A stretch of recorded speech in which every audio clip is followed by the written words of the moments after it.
don't think I have to motivate them to go out there and play on Saturday. And both teams are also keeping their eye on Tropical Storm Dorian as it continues to show signs of affecting the East Coast.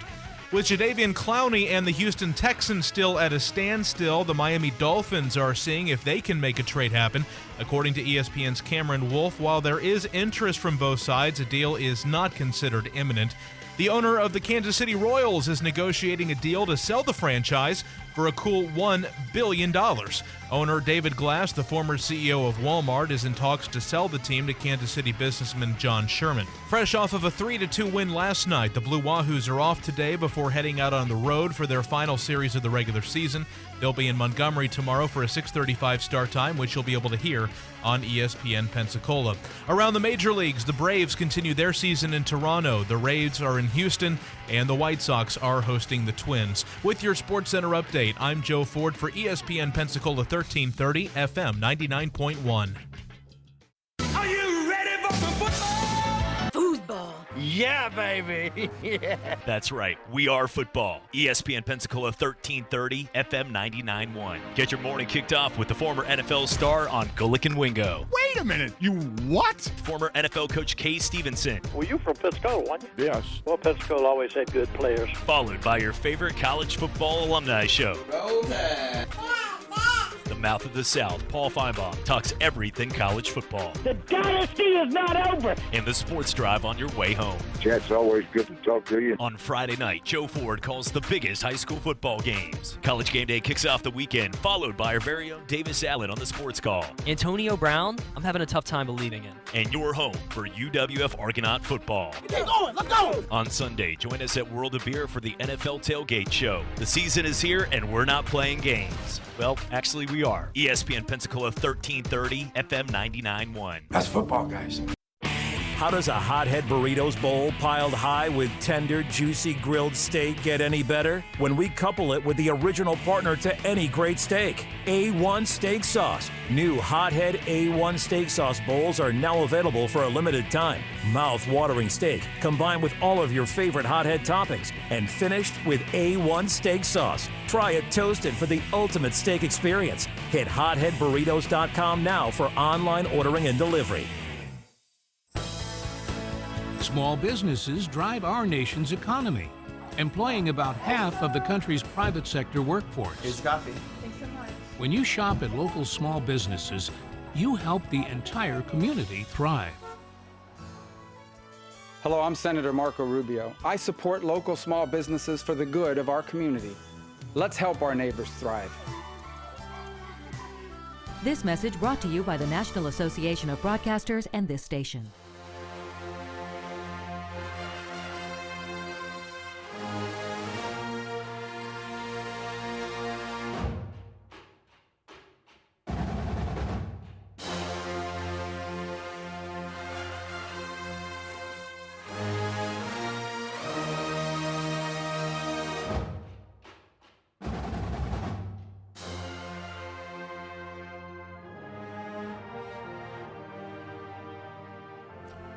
ESPN Pensacola 1330 FM 99.1. It is Tomahawk Talk.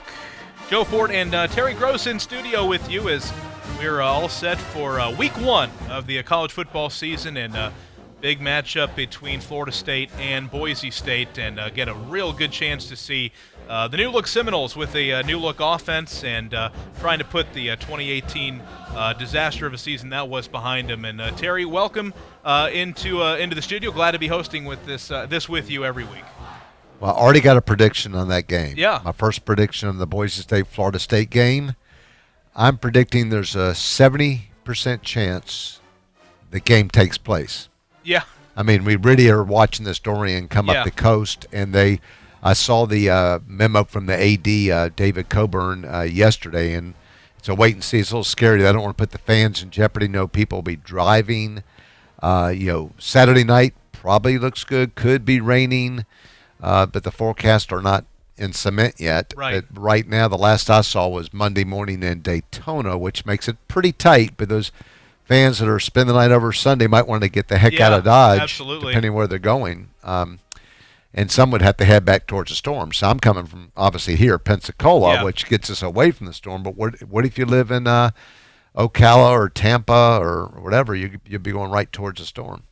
Yeah, and that's something that of course we see from time to time. I can recall Florida State games in Tallahassee around this time where you just have the monsoon. You can think of the famous 0-3 game with Florida State and Miami, which was just a rainstorm, and it didn't let up all day. But certainly they're going to keep the safety of the families, the players, the fans traveling in from out of town as well. Hopefully we kick it off, and maybe I know it's a 6 o'clock game. There's a lot to go with television and things like that. So maybe a contingency might be moving it up in the day. We've seen that happen before.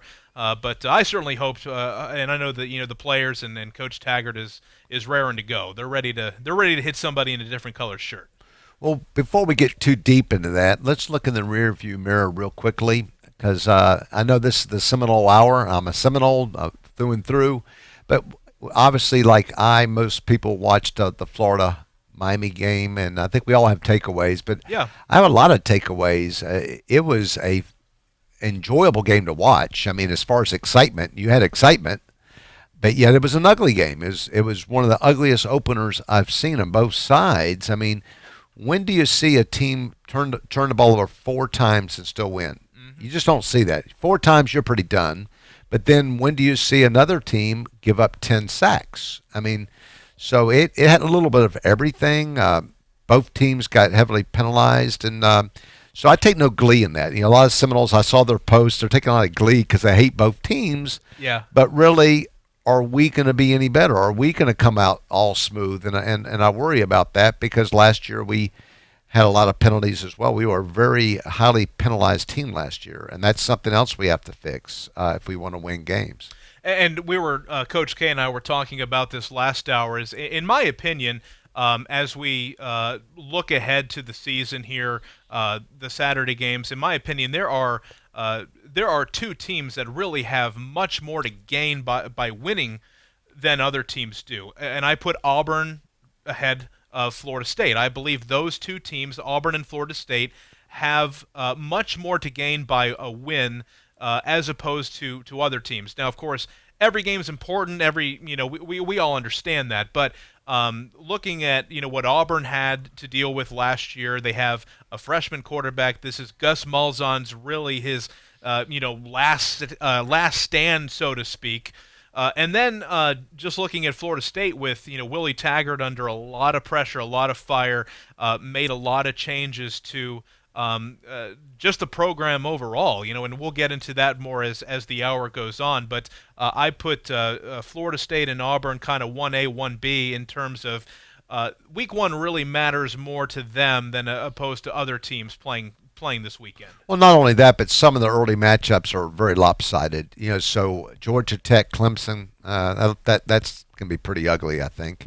But no, I think Auburn's playing Oregon in Dallas Stadium, right? And so that's a good game. Yep. That's a real good game. Boise State's not chopped liver. Their quarterback, they're coming in with a true freshman, but he was a highly recruited 4-star, so he was, on everybody's short list, and so this kid could come out firing. I mean, look what Lawrence did for Clemson. So just because the guy's a freshman, we can't assume incompetence. Yeah. So this guy, these California players seem to be very seasoned. The brand of football in high school must be fantastic over there, because they're coming out pretty seasoned. And what were the things that you took away? Because you'll have Miami coming to Doak in early November, and then of course traveling to Gainesville at the end of the year. First question I have is kind of the pulse of Seminole Nation when those 2 teams get together. I know you look at it kind of from just more of an analytical standpoint, but from an emotional standpoint, if I ask a Seminole, I say, who do you want to win, or who do you want to lose more? What is the answer? Is that Gators or Canes? It's really the Canes. I think for a lot of reasons that their fans are really uglier, and for the most part, and I can give you many examples. But all the wide rights and wide lefts, those were championship titles. All those things were the difference between maybe winning a national title and not. So the rivalry we certainly had plenty with the Gators, no doubt. Some epic games, including the 1996 Sugar Bowl. But we beat them just before that game, 24-21, to pretty much put them out of the national title. But things fell into place, and lo and behold, several weeks later, we're playing them in New Orleans, and they tore us apart 52-20, I believe. But anyway, so I think there's more hatred of Miami at the games. Their fans are just. We beat them about 3 or 4 years ago at FSU. And afterwards, some of the fans turned over every trash can in the stadium outside. Just the whole parking lot was a dumpster. And I heard after this one that some of the Florida band people were attacked, including the band director, which is it's just uncalled for. So I'm not saying that there's not bad Seminole fans. There are probably some of the younger people, older people like me, whatever. But some of the younger people, a little bit too much liquor, probably some Gators. So yeah, there's all that. But I guess I've had 2 kids go to Florida, and I've been to a lot of Florida games at Ben Hill Griffin. And so my thought of the Gators is moderated. My wife's a Gator, so I'm probably a little more moderated. And then when you think of people like even the Tebow years, what a great guy. I mean, some of his teammates were not so great, but at least he was. And Danny Werfel, just a great citizen and so forth. So I'm not speaking bad. I'm sure Benny Kosar and all those people were nice. I just didn't get to know them as well. And again, the number here, 972-1945. If you're a Florida State fan, want to weigh in. What are things that you're looking forward to see? What are the telltale signs of improvement, or if we can expect maybe more of the same from a year ago? That's the number, 972-1945. And Terry, just a couple of tidbits here I want to get your thoughts on. Florida State fans are just like all college football fans. We love the tradition. We love just the pageantry that college football brings. And there was a big to-do about the uniform change a few years ago, and then the logo change. And Willie Taggart, who came out earlier this week, was kind of a big stickler, said, hey, look, we're kind of going back to the days that our fans are used to. We're going to wear. We're doing away with the black uniforms. We're doing away with all the special. At home, we're going to be wearing the garnet and gold, and on the road, we're going to be wearing the all white. And I know in 2020 they're going back to the white numerals, as they now have the gold. But a Florida State fan, I think you're probably happy about that. Maybe don't really care what they're wearing, but I know a lot of Florida State fans do. Easy answer: don't give a flip. I'm all about the football. What I want difference, the changes I want to see this year, besides winning. I mean, that's always nice. But we tried the no huddle, but it wasn't hurry up. It was a slow no huddle. I mean, and Francois was looking at sidelines, and players weren't in position. I think with Bryles, he's going to fix that. Bryles is a real deal. Yeah. We did not have an offensive coordinator last year, period. Willie tried it early, knew that he couldn't do it, and handed it off mid-season. Not a good idea. So we didn't have that. I think we have a much better offensive line coach with Clements. So I think on the coaching side, and Dugan's with the receivers. So I think coaching, we're a different team. Now we have a different quarterback, Blackman. Now many of us remember Blackman from his freshman year, but he was thrown into it, a 3-star true freshman, not expecting to even play. You just come in, and then Francois goes down. Nobody else was there, and he got thrown to the Wolves. But he did play one game last year, and that's a good tell for us. NC State, which had a stingy defense, he threw for over 300 yards, 4 touchdowns, threw a 70-yard pass to Terry, who I also want to talk about. I think this kid is the real deal. I'm not saying he's Peter Warrick, but he's Peter Warrick-like. This Terry is a game changer. He's just had some very minor knee surgery. From what I hear, it was just to clean up some whatever in his knee. It wasn't like a meniscus or ACL or anything serious. So they say he'll be 100% for the game. So I'm looking forward to that. We have a true freshman. Keep your eyes on it. You don't see this much. A true freshman offensive lineman, Lucas. This guy is a man. He is a man, and he has worked his way into the starting lineup. We have a transfer from Northern Illinois. If you remember last year, Northern Illinois gave us all kinds of trouble. Their quarterback had all kinds of time. Well, one of those offensive linemen that gave that quarterback time is now on our offensive line, and I like to see that. So I think those could be some subtle changes. Yeah. Running back, we're deep as anybody in the nation. I think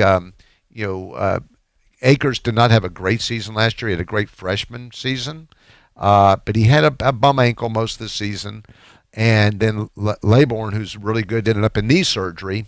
And now we have Grant, who I think is a true sophomore. So I think we got a lot of depth, and I'd like to see running by committee. So if we don't get 1,000-yard rusher, I don't care. But if one does 8, and one does 7, and one does 6, and you put up over 2,000 rushing on a season, I would like to see that. They have fresh legs, and the defenses are getting tired. I think we may see that. I think we're going to see some options, not from the quarterback so much. I saw one little practice play on the YouTube, and where we're doing a two-back set with some options and flickers, and I kind of like that.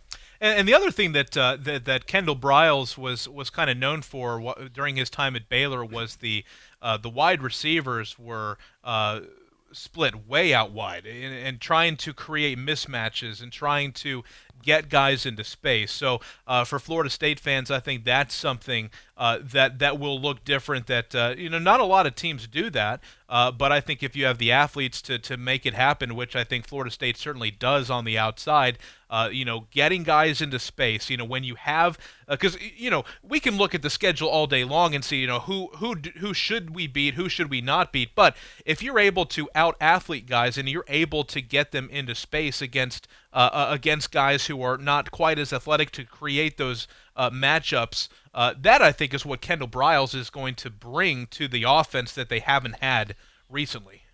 And we have some pretty tall receivers too. So your average cornerback, your average college cornerback usually is like 5'11" and fast and whatever.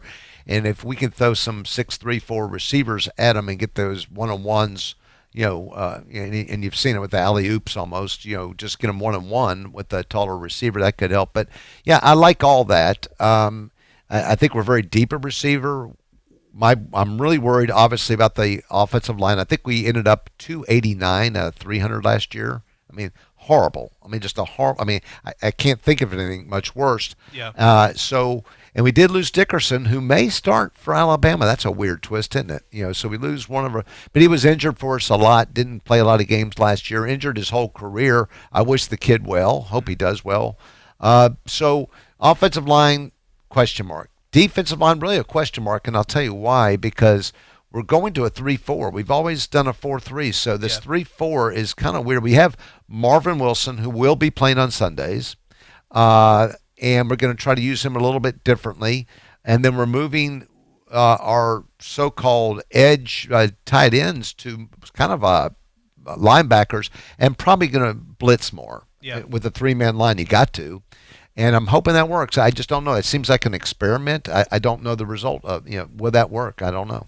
And it could be. I know with the 3-4 especially, the 3-4 works well when you have athletes on the outside. The edge rusher that are maybe kind of like the tweeners between the full-on linebacker and the full-on defensive end, but tweeners that are able to put pressure very quickly on the quarterbacks, and that could be the reasoning there. But yeah, going from a 3-4 to 4-3, that's going to be a change. Although I think the athletes that Florida State probably has on the edges will hopefully kind of make up for any sort of learning curve that would be necessary scheme-wise, because the scheme is going to be different. The gaps that you're lining up in is going to be different as well.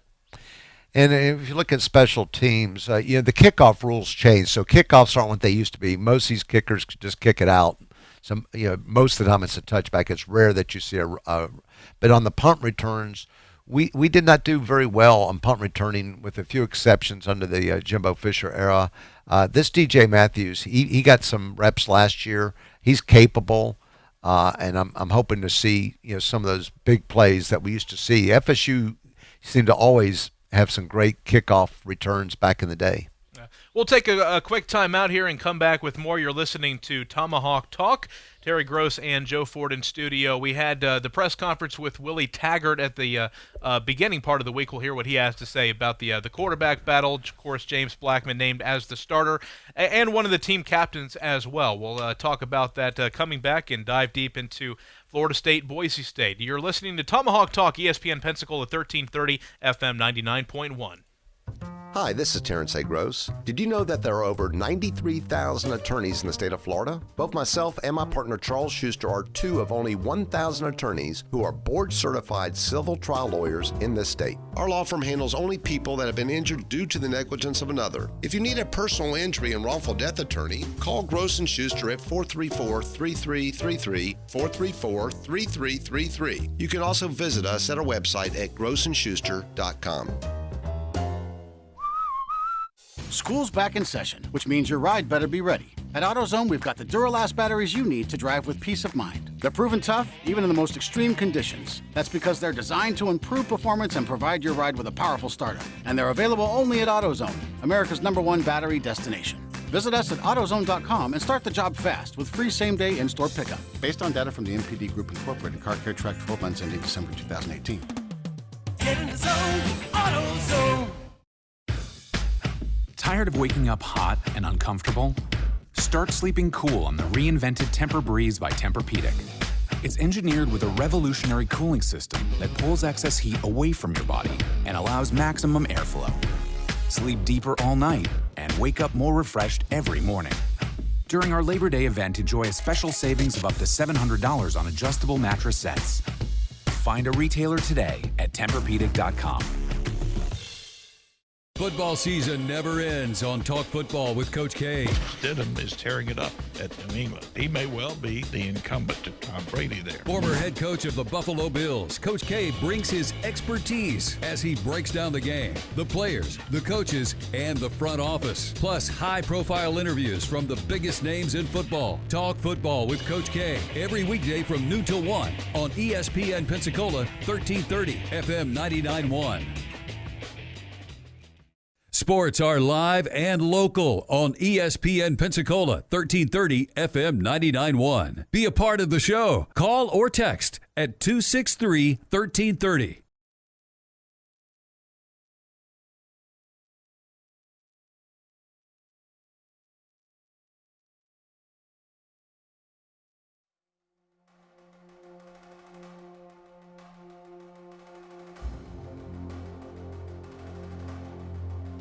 ESPN Pensacola 1330 FM 99.1. And for your Florida State fans, we're in the middle of Tomahawk Talk, a weekly program from 1 to 2 each Wednesday, where we are breaking down the upcoming game, taking a look at the roster and what our expectations are heading in to the 2019 season. And Terry Gross, Joe Ford here in studio with you, as we're now just a few days away. And Florida State and Boise State preparing not only for their opponent, but also looking at the weather as well. Tropical storm Dorian looks more and more like it might have some sort of impact on Florida's East Coast. The game taking place in Jacksonville. We certainly hope they're able to get this one in. No questions asked. Again, kickoff scheduled for 6 o'clock. And Terry, we had head coach Taggart, his press conference, his weekly press conference, and one of the big items coming out of it was just the formal announcement that the starting quarterback would be James Blackman, a guy that we've seen previously, but now this is no doubt his offense. And not only this is a big change from a year ago, going with James Blackman, but also depth behind him with 3 scholarship quarterbacks. And Taggart here, our number 2 quarterback, and we haven't gotten that far into game planning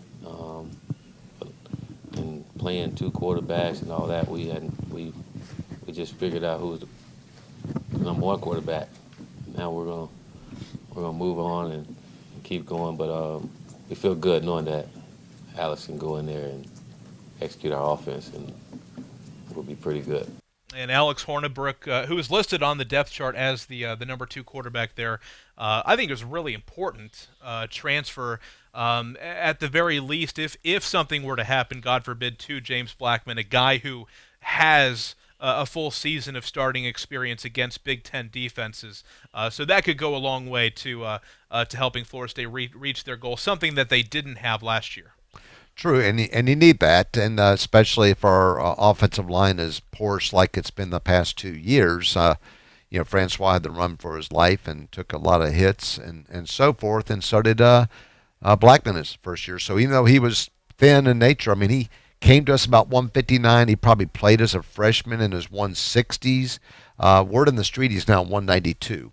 Which is still thin. I mean, he's 6'5", but he's added muscle and he's changed his diet and so forth, and he's focused. I think he's the type that's going to watch game film. I think he's going to be rooting on the sidelines. I've heard nothing bad about this young man off the street, as far as any rumors at all. And the team loves him. All the teammates love him. He's a leader. And so I'm expecting good things. He wants to win.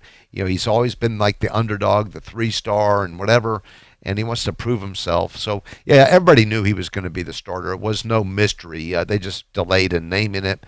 But Hornibrook, is a great addition to us. Started many games up at Wisconsin, and if something happens, he's going to be a pro-style quarterback. He's not going to be fleet of foot. He's not going to escape the rush. But he's going to be a good general out there dumping off the ball and running the show. He could do that. Then we had the third string, Jordan Travis, who came from Louisville. Not much experience, but I heard he's fairly athletic. So at least we have people, if worse comes to worse, that we have some options if something happens. But we intend on going with Blackman. I don't think he's going to be on a short rope. I think they're going to give him a lot of leeway. So you were asking me at the break about predictions of games. So Boise State, I know what Vegas says. That's Vegas. But I think, we have to have better athletes. We have to be deeper as far as what we're recruiting. And I'm also thinking the humidity, fourth quarter, coming from Boise State. I would think between just grinding on them and our depth, especially at running back and receivers, and just keeping our receivers fresh, keeping our running backs fresh, that if it's close early, that we can find some way to get some separation. But it's the trick, we got to avoid penalties. We have to avoid turnovers, and if we do that, then we should win, I think. The margin between winning and losing is so fine, and last year, we could talk all day long about just how bad the offensive line was, and just different position groups that we would have liked to have gotten more out of. But the fact of the matter is that I think the most glaring issue that we hope that has been fixed is just the overall coaching and trying to eliminate the small issues, the penalties, just the things that can really drive you nuts as you're watching these games. The reason Alabama, the reason the Patriots, the reason that these programs are so good and consistent is because of the attention to detail. And if forget the offensive line, forget the talent aspect. The attention to detail, just the ability to manage games better. I think if Willie Taggart and his coaching staff just do a lot better job at that, I think the wins will follow behind, because Florida State does have talent, and we can look at the schedule and say, win here, loss here, win here, loss here. But the difference between Florida State going 6-6 and maybe a 9-3 is so fine. But if that's been addressed, I see no reason to think that they can't get there. Yeah, and I was looking at the August 6th News Journal article, and it was kind of discussing and picking over the whole ACC. So they picked Florida State to go 7-5, which probably most of America thinks. That hopefully is the worst case scenario. I'm expecting 8-4, 9-3, just depending. There's too many unknowns. I think I'll know a lot more after this Boise State game, see how we do. But, so if we look at who we play, so we play the next weekend, I think it's Samford or whoever it is. Let's see, we got Louisiana Monroe. Yeah, Louisiana. So, that's less than a week later. So that's our easy cupcake game. So we'll win that. And then I believe we may play Louisville. Is that? It's Virginia followed by Louisville. Okay, so Virginia, they're going to be tougher. So they got Virginia maybe going 7-5. So again, they're going through some growth processes. They're trying to get back to where they were. It is at Virginia, but that's one of those games we have to. If it's a coin flip, that we got to win the coin flips. Right. So we have to beat them. And then Louisville's in the gutter. I mean, Louisville, we think of the Lamar Jackson years, that was a phenomenal team. Sure. He was a great quarterback. He had actually good talent. They've fallen off a cliff. Right. And even recruiting. So even though our record was bad last year, we still have the athletes. The athletes are there. Don't fool yourself. So I think, not to get cocky, but that's a game at FSU. We win that game. And then following that up, NC State comes to town as well. So, two home games kind of sandwiched between the road trip to Virginia and then the trip to Clemson. But, again, talking about those fine margins and the attention to detail, and if that has been addressed, we could be talking about a 5-0 team heading into Clemson, Possibly, but when you look at NC State, it's really weird because we used to dominate them completely. Right. And then a guy came along named Rivers. And Rivers caused us a lot of trouble. And then I think during while I was there, they won at least 2 seasons, maybe 3 on us. And then now we've been going about 500. So if you look, I was at the game where we were up 16-0 with Emmanuel as quarterback, Fisher as the coach, 16-0 at NC State, and we lose 17-16. Horrible loss. And I'm right there, and the fans, it was a pretty tough game. But at the end of the day, we haven't dominated NC State, and they're recruiting pretty well. So they recruit much better on defense, but yet we Blackman torched them last year. So I'd like to think we win that game, but it's not a gimme by any chance. And against Clemson, Trevor Lawrence, and we certainly don't need to hype them up any more than they're being hyped. It's a road game. Clemson, I would imagine we're probably playing that one at night, although, who knows, TBD right now. But going to Clemson at their place right now with Trevor Lawrence, your expectations for this and just what'll make you happy if we're just competitive, if we're just staying within a couple of scores, or what do you think? The word competitive comes to mind, because I'd hate to be just totally torched, and these are young men, and take away any confidence that you've been trying to build up. But the odds of us winning that are slim to none. They'll come in double-digit favorites, but if we could just play with them. Some of them wins in the past. If you look at the past 6-7 years, that they've won a lot of games in the fourth quarter, right where they've just finally had their way. But we hung in there. But still, they're right now everybody knows it's no secret that Clemson and Alabama are the 2 best teams in America, and then everybody else is down the way. So in the SEC, maybe Georgia will be better this year, maybe LSU, but FSU's got a lot of work to do before we get to a team that can compete with Clemson. And following the road trip to Clemson, Florida State will stay on the road, taking on Wake Forest. Wake just hasn't been able to put it together. They've played us close. We were been very lucky to beat them. They could have beaten us last year, but really they're predicted to go 7-5. But again, they're not recruiting the same caliber athletes. I'd be surprised if they have that many 4-stars even on the team. It's a small academic school, but they're going to play. They're going to play. It's at home. It's FSU, so we always are going to have a target on our backs because it's still that FSU and all the years of dominance. So it's a great chance for them to say, "Hey, we beat FSU," and that could make their season. So we should win that game. And the following week, Florida State will be back home taking on a Syracuse team which played Clemson very tough last year. Maybe should have won that game. And I know that if Clemson were to slip up, a really trendy pick is that Syracuse team getting Clemson at the Carrier Dome. But Florida State will take them on at home on October 26th. Well, the newspapers got them at 9-3. That may be good, but I think the asterisk, there's a big asterisk. This Dungy kid last year was the real deal, and I mean he was a game manager. I don't know if he got picked up by any pro teams or not. I don't know that he did in the draft, but he was a smart, very good college kid. He's gone now, so he graduated. So I don't know who the quarterback is, but whoever the quarterback is cannot be as good as Dungy was. So that's good for the Seminoles. And not that one player makes a difference, but certainly the quarterback position's pretty important. Their coach is very good. They got a great football coach up there. He's recruiting. He's coaching. So we should not underestimate them. Dino Babers has a way of just motivating these kids. Yeah. But once again, if you just look at the athletes, I would think we have better athletes. We should win that game. But again, they had a very good season. I think they finished 10-3 last year. So they're coming in with a lot of swag. And Florida State will stay at home the following week, a big one on the schedule every single year as Miami comes to town on November 2nd to open up the final month of the season. This was probably before Saturday's game.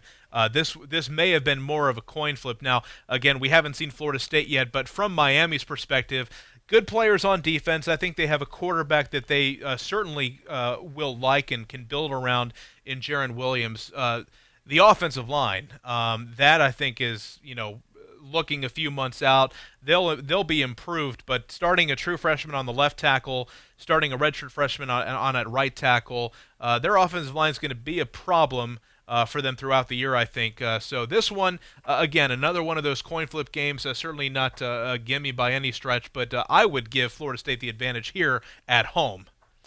Home helps, and it all depends. You just hit the nail on the head. How well can this offensive line improve? Because they were horrible. Yeah. I mean, they were horrible. Can they improve? Maybe.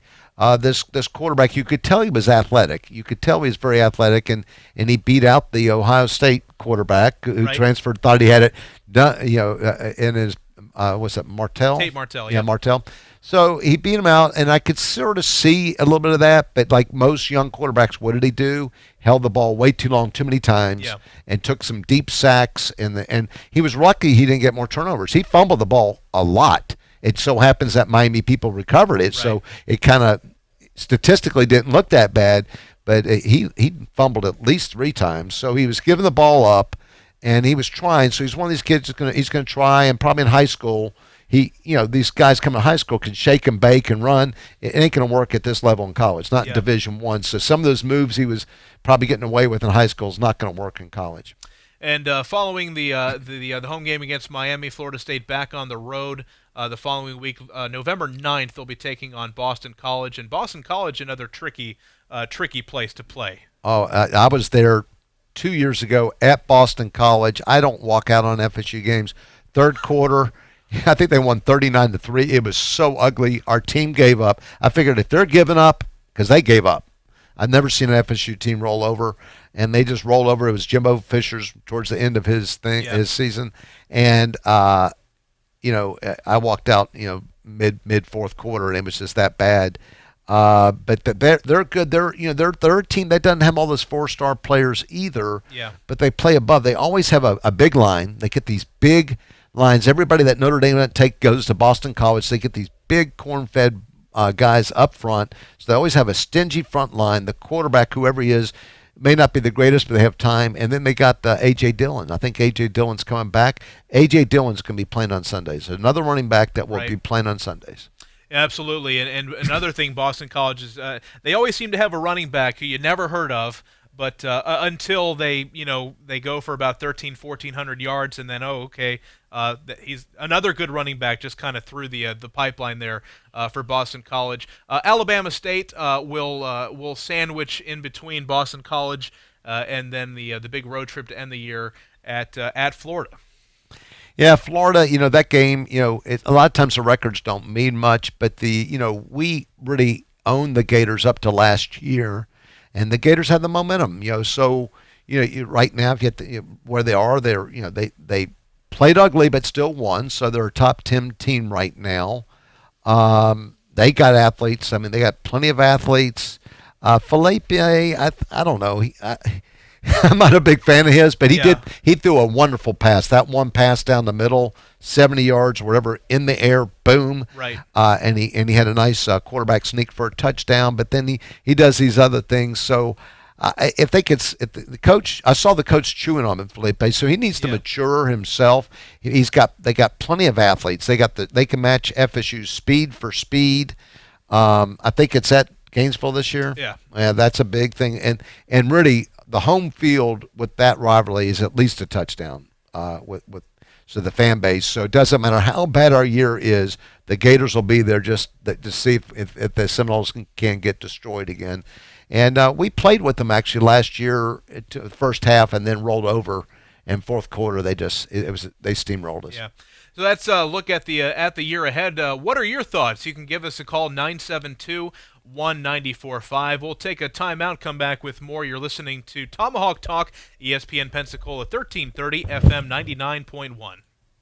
Hi, this is Terrence A. Gross. Did you know that there are over 93,000 attorneys in the state of Florida? Both myself and my partner Charles Schuster are two of only 1,000 attorneys who are board-certified civil trial lawyers in this state. Our law firm handles only people that have been injured due to the negligence of another. If you need a personal injury and wrongful death attorney, call Gross & Schuster at 434-3333, 434-3333. You can also visit us at our website at grossandschuster.com.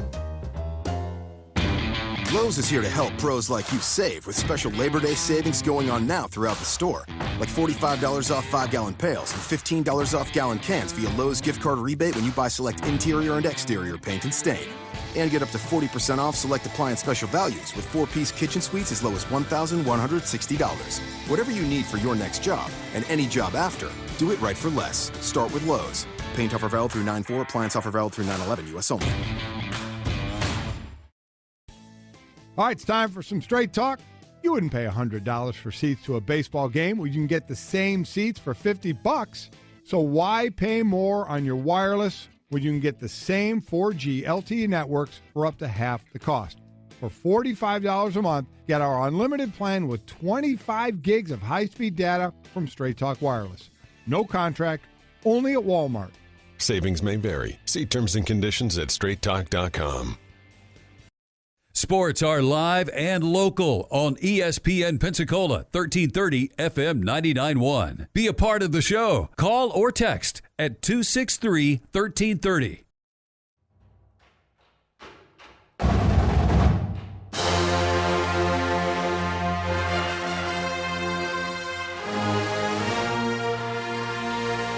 Tomahawk Talk, ESPN Pensacola 1330, FM 99.1. Terry Gross and Joe Ford with you here as we're just 4 days away from the start of the Florida State football season, moving past 2018, and a lot to be optimistic about. And Terry, as we gone through the schedule here, and I think one of, if not the most glaring question is the concern, the question mark surrounding is the head coach, the guy to lead this program back to where Florida State wants it to be and should be. And Terry, know that in your contacts and the people that you talk to that really know and know the ins and outs of the Florida State program, you have to be happy about a guy who certainly wants to be here. This is home for him. This is the job that he wants, the job that he left a pretty cushy situation in Oregon for. But the results were not good. There's no way around that. So year two, a year where historically college football teams have been able to take that big jump and become maybe not national title contenders, but really marketed improvement from year one to year two of a coaching regime. So your outlook for Willie Taggart this year and what your expectations are and what do you need to see to know that he is the guy to lead this program long term? Yeah, well, before we get to that, we just got to look at FSU historically. So my first year there at law school was 1976, and that's the first year Bobby Bowden came there, and he went 5-6. Mm-hmm. And then the rest of that story.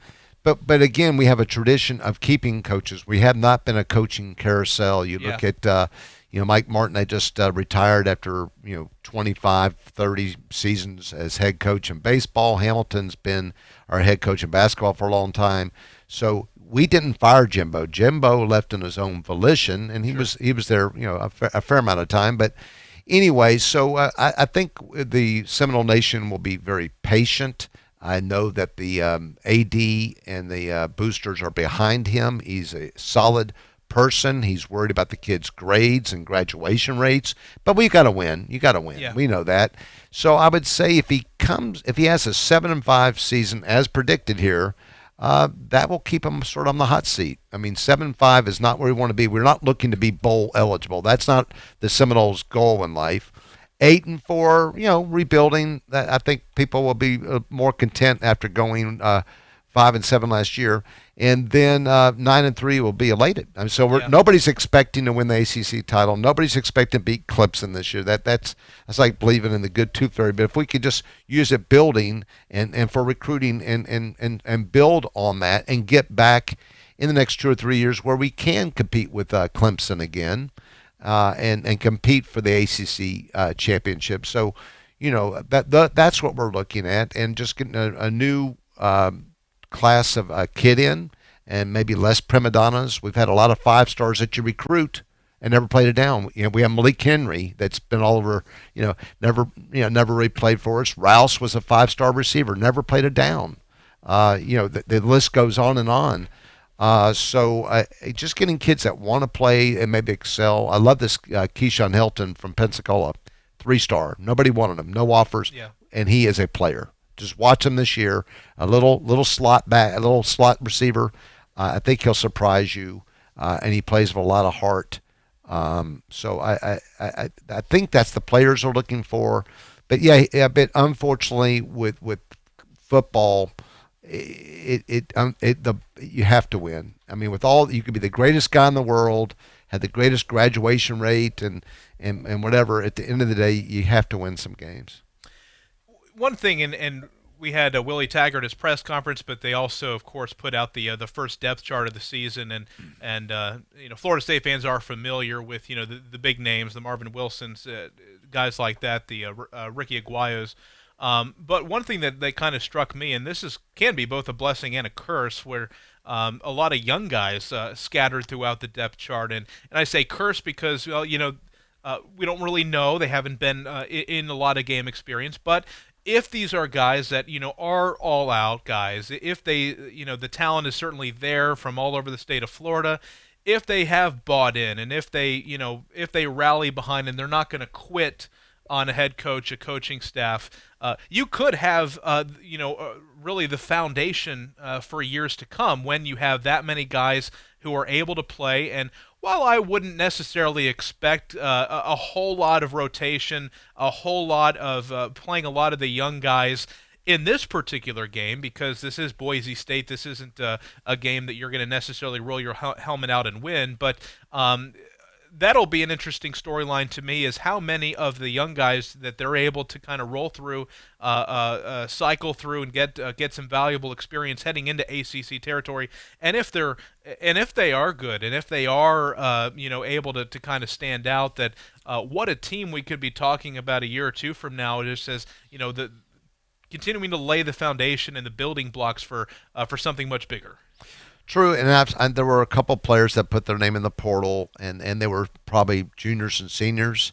And I think we know why they put their names in the portal. They just saw that younger people were going to beat them out. So Taggart's going to say, I don't care what year you are, how many years you've been in the team, we're putting the best player on the field. Go out there and who works hard at the practice, who shines better at practice. We want to win games, and whether you're a freshman or a senior, it doesn't matter. And I think we're starting to see that. I think he's recruited best for whatever reasons at cornerback. Or for some reason, we're recruiting very, very well there. We're very deep with a lot of youth, and I think he's going to see who works out the best. And I don't know that we really know who our safety is going to be. I think they're still tinkering with that. You may have something in that depth chart, but I wouldn't. That's not black and white. Well, yeah. Well, and one name I was going to ask you about, Asante Samuel. I know he got a lot of playing time as a freshman last year. He's a guy, I'm 32 years old, and I remember his dad. Like we remember his dad, and kind of like, oh wow, I feel kind of old. Asante Samuel, who I grew up watching in high school, now has a son who's the starting quarterback for Florida State. But how did he look last year? And I would imagine a lot is expected of him, not only because of his name, but he's a very talented guy.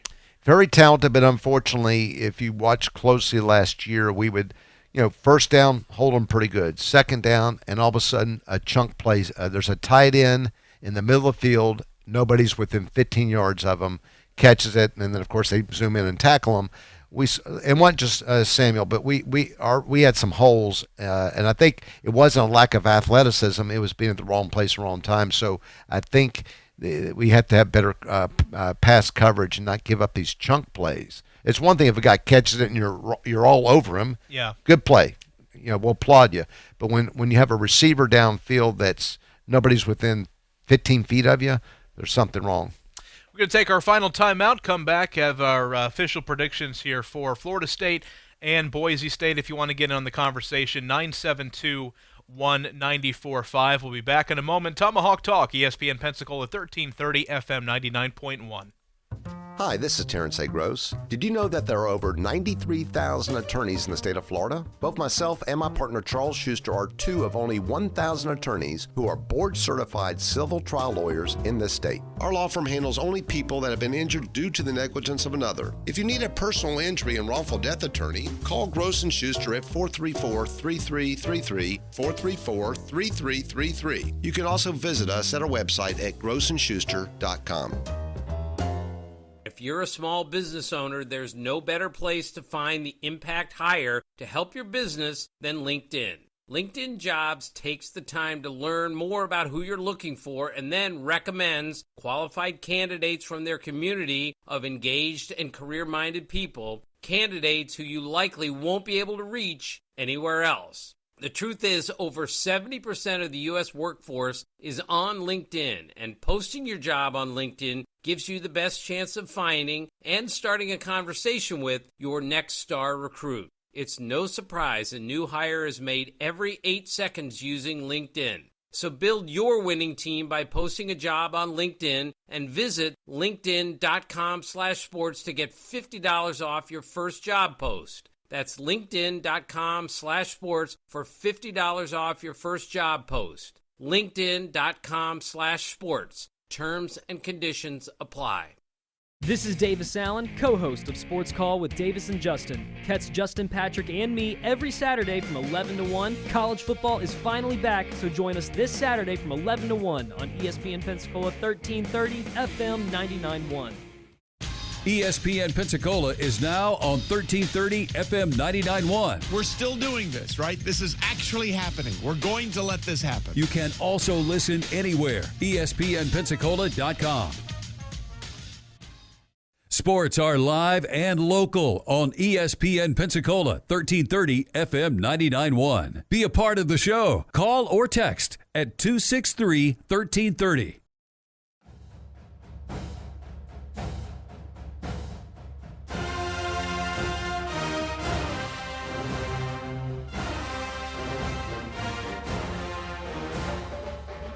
Coach Harsin has done a great job as a Boise guy and understanding that program inside out, and has done a great job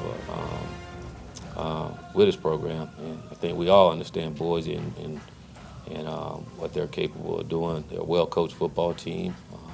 I think they have like 14 starters back. Entire offensive line is back, and which I think is a pretty good offensive line. Well-coached up front and defensively. Well-coached run, get to the ball, kind of hardly ever out of position. Head coach Willie Taggart there during Monday's press conference as previewing the Boise State Broncos. And you're listening to Tomahawk Talk, ESPN Pensacola 1330. And Terry Gross and Joe Ford here in studio. And Terry, heard from Coach Taggart there. Boise, probably not your older brother's Boise State Broncos, and that the giant killer thing with Chris Peterson as the head coach.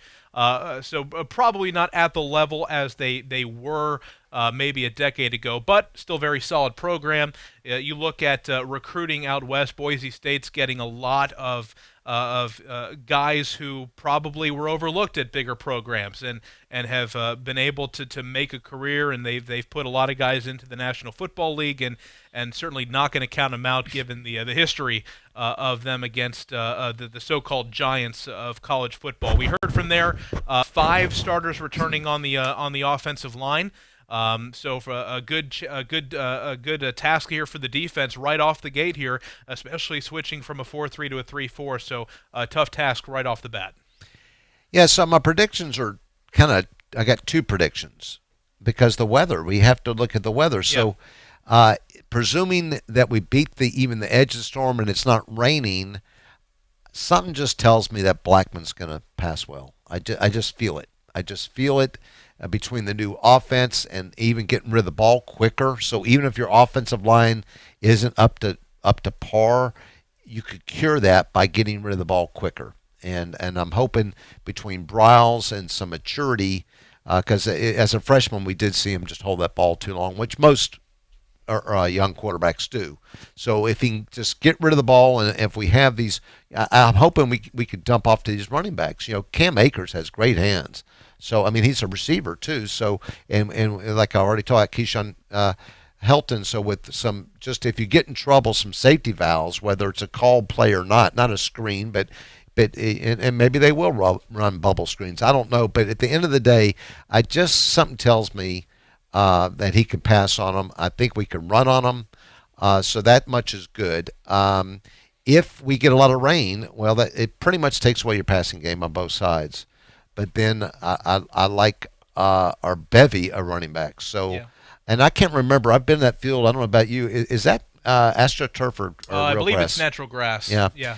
And I've been there many times and just can't remember. But if it's what I think it is, because they said that with the storm coming, the outer bands could be out over 100 miles in front with torrential rain. Yeah. And so maybe you're right. Maybe they move it up. I don't know. But if the weather comes in, a lot of times they say weather evens teams out. But I'm not sure if it favors us or not. And then of course these key fumbles, the ball's slippery, and you drive 90 yards and fumble. Well, that's no points, and it's hard to kick. So it's hard to kick even an extra point in really bad weather. So I'm hoping weather. I hope I want to see a clean game. And I'm just hoping that we have good weather. And we've got just a couple minutes left, so Terry, I'll ask score prediction, but really just 3 key areas that you are personally going to look forward to seeing, looking to know whether it's schematically or individual players, but 3 things that I guess the keys to victory here coming up here on Saturday. Well, first of all, we probably led the nation also last year in false starts. Just you got tired of it and just can we eliminate that and really do the hurry up? We tried the hurry up, we didn't. We didn't have Briles, so I'd like to see are we that efficient in keeping the defense on their heels? Can Blackman step up and show that he is what we think he is and make a name for himself? And also just having less penalties, because if you got 10 or 12 penalties, and we had every time we had a good kickoff return, a good punt return, it was always a block in the back and it came back. So if we can eliminate that stuff, I think it means a victory. On the points, last year I think we averaged 21 points a game, which was anemic for us. I'd like to see us be north of 30. That would be a good omen. And one thing I would just add to that, one thing that I will certainly be looking for, not just for terms of winning this game, but just success on the season, the offensive line play. The offensive line has to be better, has to give James Blackman plenty of time to throw. So looking for that. Got about 15 seconds left. Terry, got a score prediction for me? No, I don't do that. Don't do that? Okay. I just hope we win, and whether we win by 1 or 10, I'll be happy with a W. I just want a W. All right. Well, you're going to the game, so I'll have be there. fun. You're listening to Tomahawk Talk, ESPN Pensacola. It's almost fall, and that means football. And ESPN Pensacola 1330 is all about football. We've got UWF Argos football every Saturday, high school football every Friday night. If you'd like to partner with ESPN Pensacola as a sponsor or promotional partner, give us a call at 262-6000. ESPN Pensacola, 1330 FM 99.1, WEBY, Milton, Pensacola.